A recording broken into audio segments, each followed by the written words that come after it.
The minority leader during the previous proceedings on March 5, 2025, moved a motion asking the first deputy speaker who was presiding over affairs on the day to constitute a committee for Parliament to look into the mass dismissal of government employees by the current government under the letter signed by the Chief of Staff.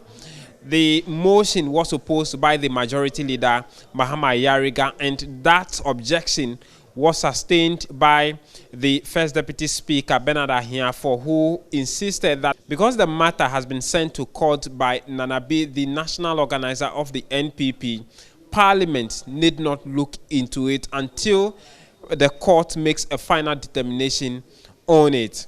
But during proceedings this Friday, the minority leader has moved another private motion asking Speaker Alban Bagbin to overturn that ruling of the first deputy speaker. Mr. Speaker, I dare contend that the ruling also creates a dangerous precedent. It's a weaponization for litigation. And on this score, I do submit that the ruling's problematic logic creates a perverse incentive structure whereby any individual could effectively silence Parliament by filing a lawsuit touching upon matters of public debate. This represents a fundamental inversion of democratic accountability, placing the initiative for parliamentary agenda setting in the hands of private litigants rather than the people's elected representatives who labor in this august house.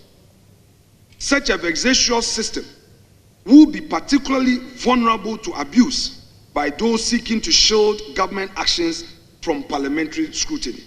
But this motion has been opposed by the minority chief whip, Roxanne Nelson Dapamekpo. Mr. Speaker, Order 127 reads, Mr. Speaker, with your leave, a decision of the Speaker in respect of interruption of debate under Order 122 is not subject to review by the House, except on a substantive motion made on notice. Please. The motion that we are told is substantive is in respect of a decision taken by the first deputy speaker, who is not the speaker, appropriately defined. Mr. Speaker, on these terms, the motion is resumed, is incompetent, it has no basis to be moved before this House. I have not Mr. granted Speaker, you. I so submit. It should not be tolerated. Speaker Alban Bagbin, in deferring his ruling on the matter, made some preliminary comment on how the minority leader, then majority leader Alexander Afenyo-Markin, took to the Supreme Court to compel him, the Speaker, to stay his decision to declare 4 seats vacant during the previous Parliament, insisting that until the Supreme Court makes a substantive ruling on the matter, he, Alban Bagbin, cannot proceed with that decision. I intentionally admitted this motion for us to go through it. That even myself,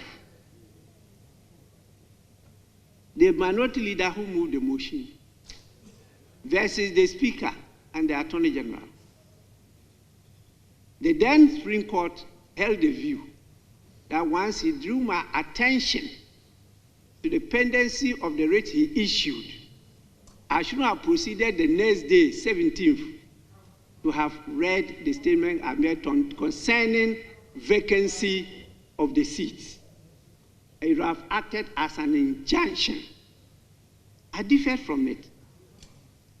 You will recall that the recent ruling of the Supreme Court took a different view.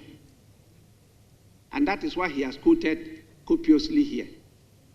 And so it's important for us to take time to go through this. And I'm happy that you are doing so. Speaker Alban Bagbin is expected to make his full ruling on this matter as to whether to allow Parliament to look into the mass dismissal of employees by this government. From Parliament House here in Accra, James Aveji for Joy News.